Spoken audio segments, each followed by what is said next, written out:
जो अमीबाज होते हैं इसमें आपने ये भी याद रखना है कि ये पैरासिटिक इन नेचर होगा। पैरासिटिक का मतलब क्या है कि दूसरे में डिजीज काज करेगा, और फ्री लिविंग भी होगा, यानी ये दूसरे में डिजीज, यानी फ्री लिविंग का मतलब ये है कि ये मूविंग करते हैं वाटर में और अपने लिए खुद खुराक बना सकते हैं। ठीक है, दोनों कैरेक्टरिस्टिक वाले अमीबाज में आपको दिखाई देंगे। अच्छा, अमीबाज में फिर फॉर एग्जांपल हम एक अमीबा लेंगे, यहाँ पे आप देखिए फॉर एग्जांपल ये एक अमीबा है। याद रखिए अमीबा एनिमल लाइक है, तो एनिमल लाइक ऑर्गेनिज्म में आपको ओनली क्या दिखाई देगा, ओनली सेल मेम्ब्रेन दिखाई देगा, क्योंकि हमने पढ़ा है कि एनिमल लाइक ऑर्गेनिज्म में सेल वॉल एब्सेंट है, तो यहाँ पे ओनली क्या होगा, सेल मेम्ब्रेन होगा। तो याद रखिए सेल मेम्ब्रेन के बाद आपको ये जो एरिया नजर आ रहे हैं इसको हम क्या कहते हैं, इसको हम साइटोप्लाज्म कहते हैं।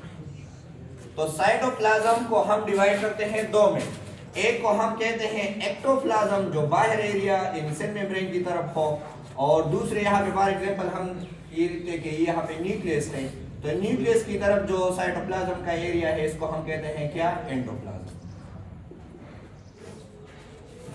तो ये जब भी अमीबा मोशन करते हैं, यानी क्या करते हैं, लोकोमोशन। लोकोमोशन का मतलब क्या है कि जब ये मूवमेंट करते हैं एक जगह से दूसरी जगह शिफ्ट करते हैं अपने आप को, तो ये क्या करते हैं, इस साइटोप्लाज्म की मदद से अपने बॉडी में फिंगर लाइक प्रोजेक्शन बनाते हैं इस तरह, और इस फिंगर लाइक प्रोजेक्शन की मदद से ये अपने बॉडी को शिफ्ट करते हैं, जिसको हम क्या कहते हैं, सीडियोफूडिक मूवमेंट इसको हम कहते हैं। ये जो मूवमेंट करते हैं ये स्पेसिफिक टाइप के होते हैं और ये अपने बॉडी को आगे शिफ्ट करते हैं। तो लोकोमोशन भी यूनिक टाइप है अमीबा में। एक और कैरेक्टरिस्टिक है अमीबा में कि इसमें वैक्यूल्स पाए जाते हैं। वैक्यूल्स ऑर्गेनीन है स्मॉल। वैक्यूल का सिंपल फंक्शन ये है कि स्टोरेज में फंक्शन देंगे, मगर याद रखिए कि जब हम अमीबा में वैक्यूल्स की बात करेंगे तो आपको अमीबा के बॉडी में दो किस्म के वैक्यूल्स मिलेंगे। एक स्मॉल वैक्यूल मिलेंगे और जिसको हम सिंपली आप सिंपल वैक्यूल कह सकते हैं। दूसरा टाइप जो वैक्यूल का है इसको हम कहते हैं कंट्रैक्टाइल वैक्यूल। अब कंट्रैक्टाइल वैक्यूल का मतलब क्या है और ये किस चीज पे फंक्शन करते हैं, तो ये स्पेसिफिक टाइप ऑफ वैक्यूल है, हमारे बॉडी में नहीं होते हैं, कंट्रैक्टाइल अमीबा में होते हैं। तो वैक्यूल का मेन फंक्शन तो ये है कि सिंपल वैक्यूल ये स्टोरेज करेगा, स्टोरेज ऑफ फूड करेगा और फूड के साथ साथ वाटर। ठीक है, अच्छा, और इसके बाद जो कंट्रैक्टाइल वैक्यूल है इसका फंक्शन क्या है? कंट्रैक्टाइल वैक्यूल का मेन फंक्शन ये है कि ये वेस्ट मटेरियल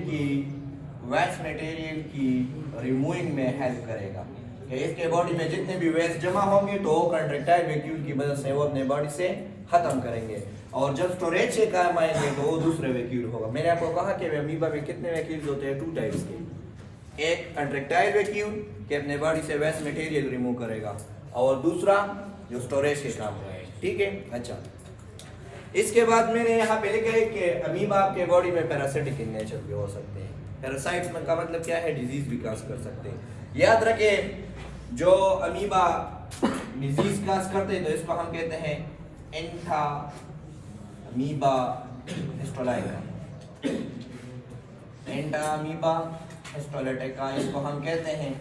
ये स्पेसिफिक टाइप अमीबा का एक किस्म है। मैंने आपको इसलिए वहां पे लिखा है कि अमीबास का मतलब है कि ये एक नहीं है, ये क्लास है कि जितने भी अमीबा लाइक ऑर्गेनिज्म होते हैं ये अमीबा में आते हैं और ये एनिमल लाइक होते हैं।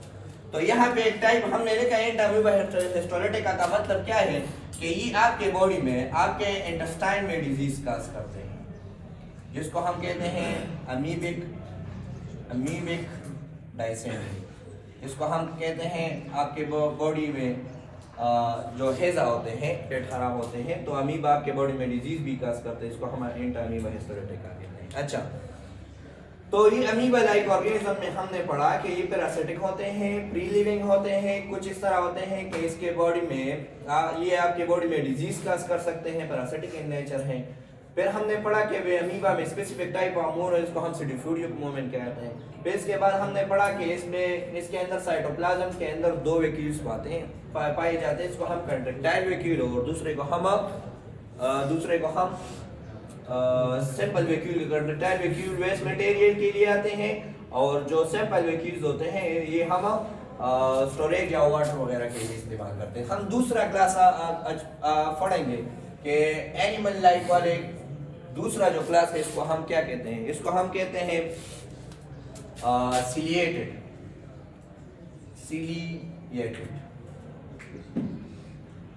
वर्ड से वाज़ेह है के मतलब क्या है, इसमें बहुत ज्यादा सीलिया पाए जाते हैं। सीलिया क्या होते हैं, स्मॉल हेयर्स लाइक अरेंजमेंट होते हैं, स्मॉल हेयर लाइक। तो जब भी ये मूवमेंट करेगा यानी लोकोमोशन करेगा तो ये अपने बॉडी में कौन से हिस्से को इस्तेमाल करेगा, सीलिया। फॉर एग्जांपल मैं आपको यहाँ पे एक ऑर्गेनिज्म बनाता हूँ। हमारे इस वाले क्लास में एक सोल लाइक स्ट्रक्चर ऑर्गेनिज्म होते हैं, इसको हम कहते हैं पैरामीशियम। क्या कहते हैं, पैरामीशियम। और याद रखें ये जो सीलिया अरेंजमेंट होते हैं ये रोज के फॉर्म में होते हैं। रोज का मतलब है कि सिंपल कतार लाइक होते हैं, ठीक है। तो यहाँ पे आप जो पैरामीशियम होते हैं ये सीलिया मूवमेंट के लिए यूज करते हैं, ठीक है। फिर इसके अंदर दो किस्म के न्यूक्लियस पाए जाते हैं। न्यूक्लियस एक को हम कहते हैं माइक्रो न्यूक्लियाई। माइक्रो का वर्ड आया है किस चीज के लिए, सैंपल के लिए। सैंपल का मतलब स्मॉल के लिए आया है। और दूसरा एक न्यूक्लियस पाए जाते हैं जिसको हम कहते हैं मैक्रो न्यूक्लियाई। जिस तरह हमने अमीबा में कंट्रैक्टाइल वैक्यूल और वैक्यूल सैंपल वैक्यूल पढ़ा, यहाँ पे पैरामीशियम में हम न्यूक्लियस दो टाइप के पढ़ेंगे। एक स्मॉल न्यूक्लियाई होगा और दूसरा लार्ज होगा। अब स्मॉल माइक्रो न्यूक्लियाई का फंक्शन क्या है कि याद रखिए ये माइक्रो न्यूक्लियाई का ये जो माइक्रो न्यूक्लियाई है ये फंक्शन किस चीज में करेगा, ये सेक्सुअल रिप्रोडक्शन में हेल्प करेगा। कि जब भी पैरामीशियम सेक्सुअली रिप्रोड्यूस होंगे तो माइक्रो न्यूक्लियाई के जरिए ये अपने डीएनए को ट्रांसफर करेगा। और मैक्रो न्यूक्लियाई का फंक्शन पैरामीशियम में क्या है कि ये जब भी फिजियोलॉजिकल कंडीशन में हम आते हैं, यानी फॉर एग्जांपल हम कह सकते हैं कि मूवमेंट में या मेटाबॉलिज्म रेट कंट्रोल करते हैं। मेटाबॉलिज्म का मतलब क्या है, केमिकल रिएक्शन जितने भी होते हैं यहाँ पे, तो ये मैक्रो न्यूक्लियाई का फंक्शन होते हैं, ठीक है। यहाँ पे हम ये भी लिख सकते हैं कि ये फिजियोलॉजिकल मूवमेंट में काम आ सकते हैं। ये जो लार्ज न्यूक्लियस होते हैं मूवमेंट करते हैं या वगैरह। यहाँ पे हम देखते हैं कि सेक्सुअल रिप्रोडक्शन जब पैरामीशियम में हम पढ़ते हैं तो याद रखें यहाँ पे फॉर एग्जांपल मैं दो पैरामीशियम लेता हूँ। ये एक पैरामीशियम है और ये दूसरा पैरामीशियम है। तो याद रखें सेक्सुअल रिप्रोडक्शन में तो हमने पढ़ा है कि दो मेल और फीमेल होने चाहिए सेक्सुअल में। तो सेक्सुअल में ये जो स्मॉल न्यूक्लियस होते हैं, स्मॉल न्यूक्लियस, ये वाला न्यूक्लियस अपने डीएनए को ट्रांसफर करते हैं दूसरे में। इस वाले मेथड को हम कंजुगेशन कहते हैं। कंजुगेशन वो प्रोसेस हैं जो सेक्सुअली होते हैं और इसमें डीएनए ट्रांसफर होती है एक ऑर्गेनिज्म में दूसरे में। तो ये जो कंजुगेशन प्रोसेस होते हैं यहाँ पे पैरामीशियम में, तो ये कौन कंट्रोल करता है और किस हिस्से से डीएनए ट्रांसफर होगा, तो स्मॉल न्यूक्लियाई से। जिस तरह हमने पहले यहाँ पे पढ़ा कि दो किस्म के न्यूक्लियस होते हैं, स्मॉल माइक्रो जो न्यूक्लियस होते हैं इसका फंक्शन भी होते हैं कि ये डीएनए को ट्रांसफर करते हैं दूसरे में। तो सेक्सुअल रिप्रोडक्शन में ये काम करते हैं। अच्छा, और एसेक्सुअली भी रिप्रोड्यूस होते हैं। पैरामीशियम या जिसको हम कहते हैं सिलिएटेड जितने भी ऑर्गेनिज्म होते हैं ये एसेक्सुअली भी रिप्रोड्यूस होंगे, ठीक है। तो एसेक्सुअली किस तरह रिप्रोड्यूस होंगे, ये ट्रांसवर्स, इसको हम कहते हैं ट्रांसवर्स, या आप सिंपली ये कह सकते हैं कि ये सिंपली वर्ड में हम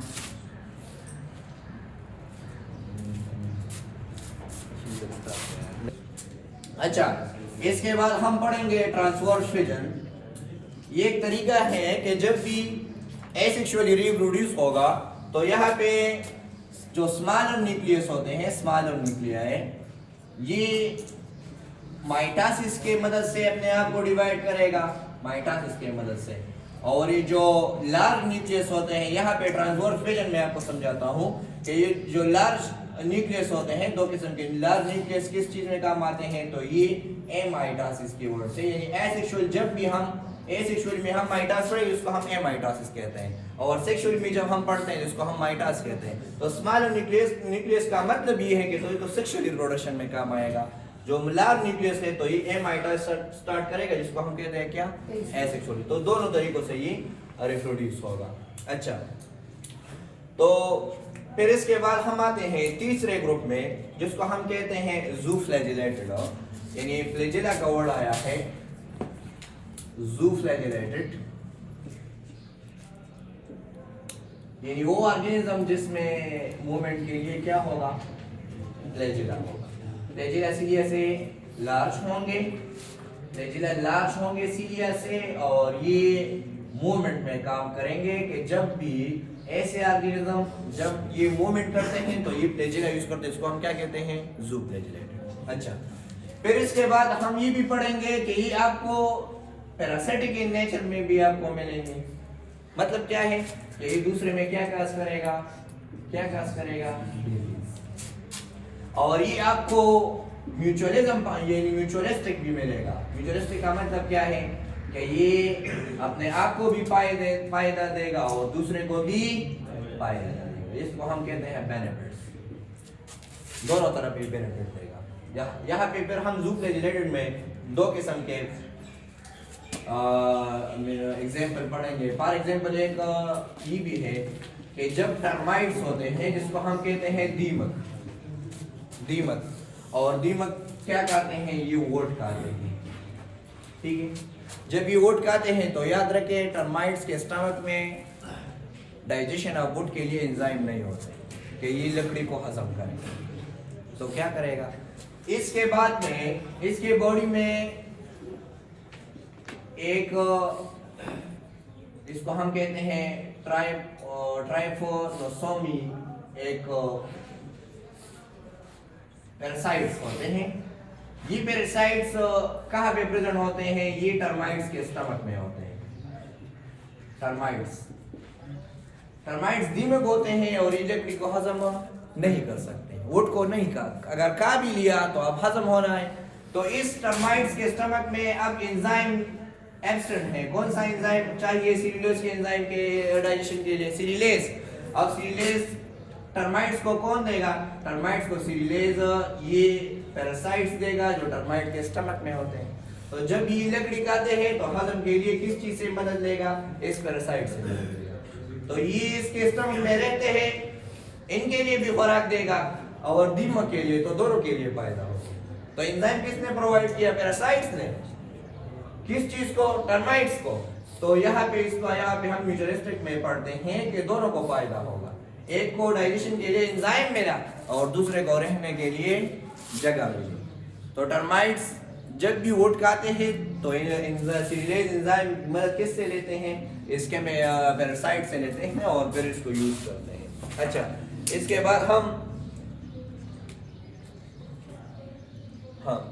बाद हम एक और भी पढ़ते हैं जो पैरासिटिक इन नेचर होते हैं। इसको आप ट्राइकोनेम भी पढ़ सकते हैं, ट्राइकोनेम।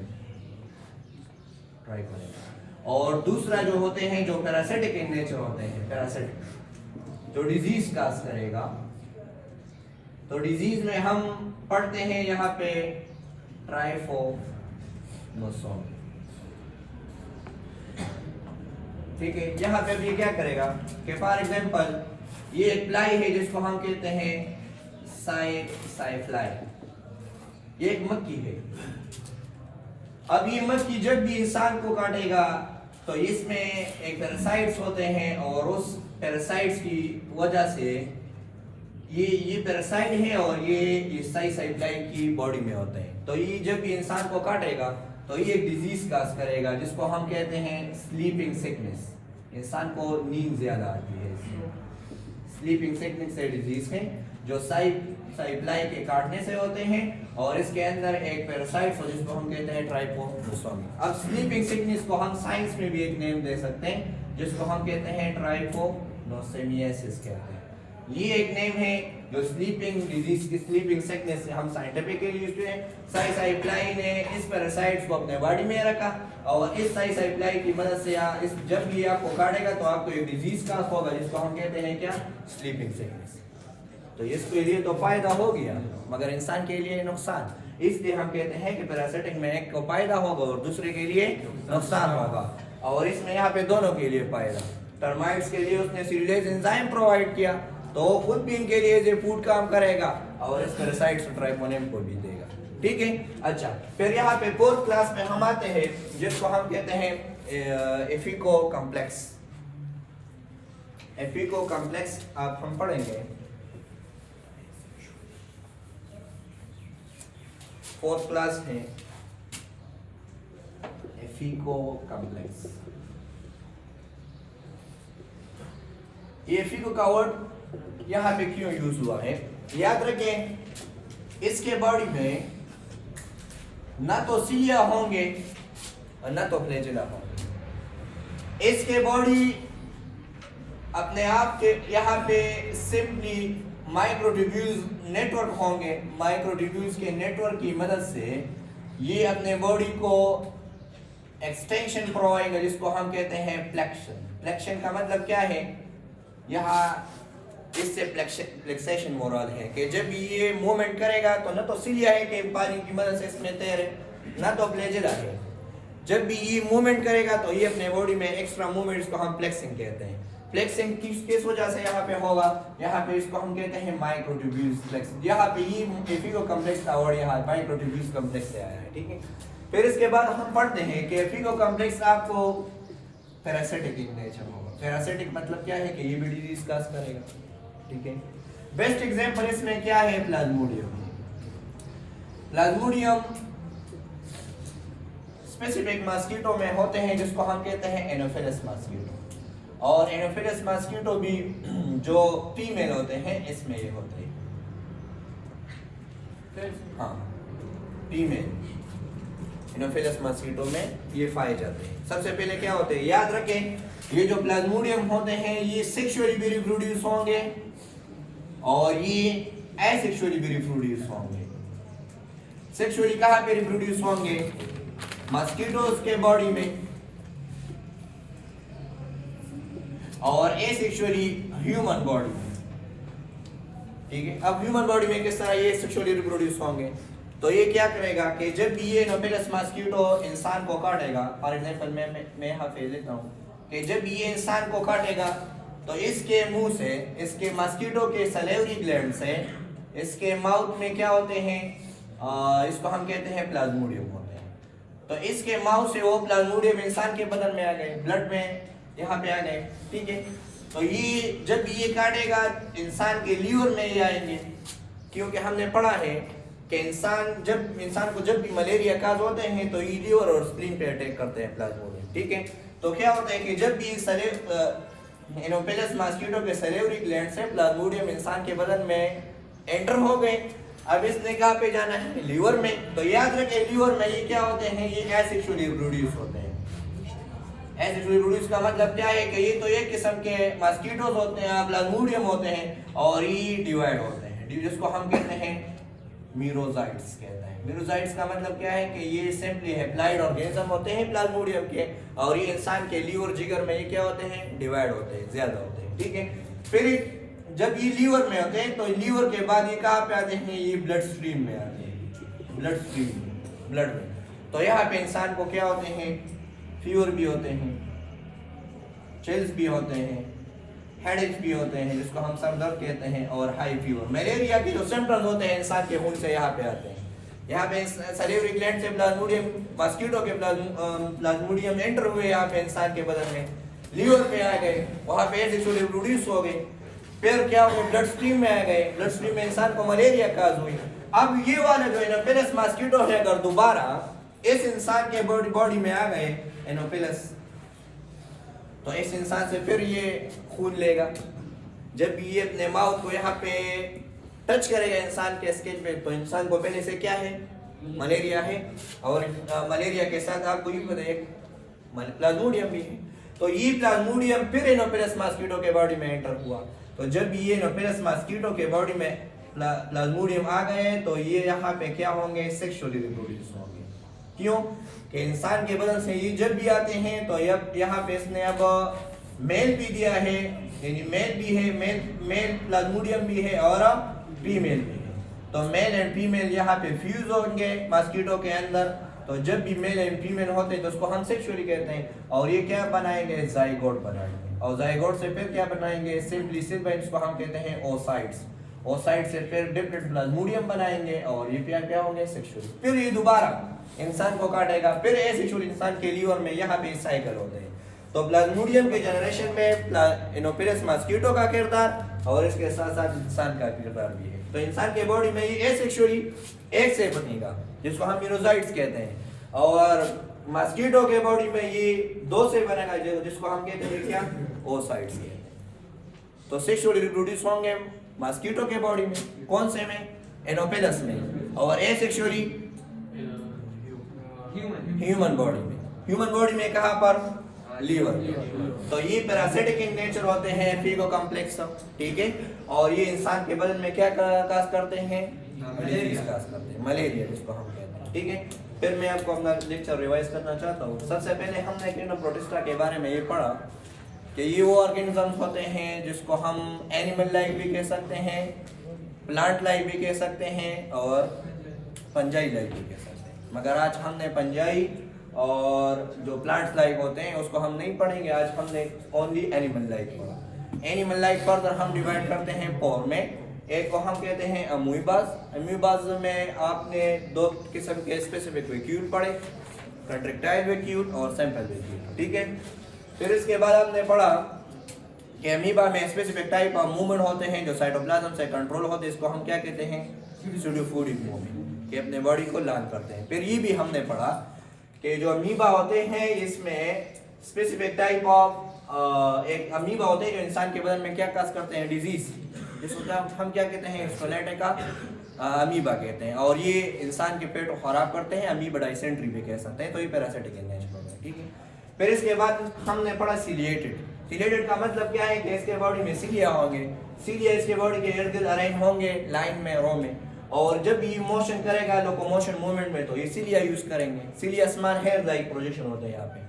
फिर पिरामिशियम में हमने दो किस्म के न्यूक्लियस पढ़े, एक माइक्रो न्यूक्लियाई और दूसरा macro. Micro nuclei sexual reproduction में काम करेंगे, इस micro nuclei DNA conjugation process में ट्रांसफर करेगा दूसरे पिरामिशियम में, ठीक है। और एक जो मैक्रो न्यूक्लियाई होते हैं तो ये मेटाबॉलिज्म रेट या फिजियोलॉजिकल कंडीशन को कंट्रोल करते हैं। तो यहाँ पे एसेक्सुअल ये ट्रांसफॉर्मेशन से और सेक्सुअली कंजुगेशन से। ट्रांसफॉर्मेशन क्या होते हैं कि इसमें माइक्रो न्यूक्लियाई माइटा से शुरू करते हैं और जो मैक्रो न्यूक्लियाई होते हैं ये एमाइटा से शुरू करते हैं। फिर हमने ज़ूफ्लैजिलेटेड पढ़ा। ज़ूफ्लैजिलेटेड में हमने पढ़ा कि ये जो जिसमें यहाँ पे मूवमेंट के लिए फ्लैजिला होंगे, फ्लैजिला सीलिया से बड़े होंगे और नंबर में भी कम होंगे। ये पैरासिटिज्म में आपको मिलेंगे और म्यूचुअलिस्टिक भी मिलेंगे। पैरासिटिज्म में डिजीज काज करेगा और म्यूचुअलिस्टिक में डिजीज नहीं बल्कि दोनों को फायदा होगा। तो यहाँ पे डिजीज में हमने पढ़ा कि यहाँ पे ट्राइपोनिप हमारे साथ एक बेस्ट एग्जांपल है कि ये कहाँ पे पाए ट्राइपोनिप, सॉरी यहाँ पे हम इसको दूसरा नाम कह सकते हैं ट्राइफोनिप, कि ये हमारे साथ म्यूचुअलिस्टिक में आते हैं। म्यूचुअलिस्टिक का मतलब है कि दोनों को फायदा होगा। किस तरह कि टर्माइट्स आप जानते हैं जिसको हम दीमक कहते हैं, वो दीमक क्या कहते हैं, लकड़ी को। अब लकड़ी के हजम करने के लिए उनको एंजाइम चाहिए, क्योंकि लकड़ी किस चीज से बने होते हैं, प्लांट्स में क्या है, सेल्यूलोज होते हैं ना। तो सेल्यूलोज को हजम करने के लिए क्या चाहिए, सेल्यूलेज। अब सेल्यूलेज टर्माइट्स में एब्सेंट होते हैं, तो ये कहाँ से लेते हैं, ट्राइपोनिम जो पैरासाइट्स के बॉडी में है उनसे एंजाइम लेते हैं। कौन सा, सेल्यूलेज। अब वुड को डाइजेस्ट किया तो उनको भी हरा खुराक मिलेगा ट्राइपोनिम को, और टर्माइट्स को भी मिलेगा, दोनों को फायदा होगा, ठीक है ना। इसके बाद हमने पैरासिटिक इन नेचर वाला ज़ूफ्लैजिलेटेड पढ़ा कि यहाँ पे ये ट्राइपोसोनोमी एक पैरासाइट है जो एक प्लाई है, मध की साइज प्लाई इसके स्टमक में होते हैं या इसके बॉडी में। तो जब भी ये इंसान को काटेगा तो ये क्या करेगा, एक डिजीज काज करेगा जिसको हम क्या कहते हैं, स्लीपिंग सिकनेस। अब साइज एप्लाई ज़ूफ्लैजिलेटेड नहीं है, ये तो मध की है, मगर इसके अंदर जो जरासीम पाए जाते हैं इसको हम क्या कहते हैं, ट्राइपोनोसोमी। जो इंसान को डिजीज का करते हैं इसको हम ट्राइपोसोमियासिस कहते हैं। सिंपल नेम क्या कहते हैं, स्लीपिंग सिकनेस, इंसान को ज्यादा नींद आती है, ठीक है। फिर इसके बाद हमने चौथा क्लास पढ़ा जिसको हम कहते हैं एपिको कॉम्प्लेक्स। एपिको कॉम्प्लेक्स के जो ऑर्गेनिज्म होते हैं न तो इसमें सिलिया होते हैं और ना फ्लैजिला, मगर इसके बॉडी में एक यूनिक टाइप ऑफ मूवमेंट होते हैं जिसको हम क्या कहते हैं, फ्लेक्सिंग। फ्लेक्सिंग का मतलब क्या है कि ये इसके बॉडी अपने आप जब ये मूवमेंट करते हैं तो ये अपने बॉडी की मदद से करते हैं, ठीक है। और यहाँ पे ये आपको किस तरह मिलेंगे पैरासिटिक। बेस्ट एग्जांपल क्या है, प्लाज्मोडियम। क्या काज करते हैं, मलेरिया। तो मलेरिया के जब इंसान को काज करते हैं तो एक मच्छर से होते हैं जिसको हम कहते हैं एनोफिलस मॉस्किटो, और ये फीमेल होते हैं। सबसे पहले एनोफिलस मॉस्किटो आते हैं कहां पर, इंसान को काटते हैं। किस चीज को, जब इंसान को ये काज अटैक करते हैं इंसान पे, तो यहाँ पे ये मॉस्किटो के सैलिवरी ग्लैंड से प्लाज्मोडियम एंटर होते हैं इंसान के बदन में। वो प्लाज्मोडियम आते हैं कहाँ पे, लीवर पे। लीवर पर ये एसेक्सुअली रिप्रोड्यूस होते हैं, अपने आप को इंक्रीज करते हैं। फिर लीवर से आते हैं ये कहाँ पे, ब्लड स्ट्रीम में, हमारे ब्लड में, हमारे खून में, रगों में। तो यहाँ पे क्या काज करेगा, क्या काज करेगा, मलेरिया। मलेरिया के बाद जब भी दूसरी बार वो मॉस्किटो जिसको हम कहते हैं एनोफिलस मॉस्किटो, वो मॉस्किटो आते हैं और फिर हमको क्या करते हैं, बाइट करते हैं। जब भी दूसरी बार आते हैं तो वही जरासीम हमारे बॉडी से उसके बदन में आते हैं, और ये कहाँ पे, मॉस्किटो का बॉडी में अब सेक्सुअली रिप्रोड्यूस होंगे, क्योंकि यहाँ पे अब मेल भी है और फीमेल। जब भी ये जाइगोट बनाते हैं, जाइगोट से ओसाइट्स बनाएंगे और फिर दोबारा प्लाज्मोडियम बनाएंगे। तो वो प्लाज्मोडियम फिर आपके बॉडी में एंटर, इस तरह प्लाज्मोडियम का साइकिल होते हैं और ये दोबारा रिसाइकल होते हैं। वो माने ना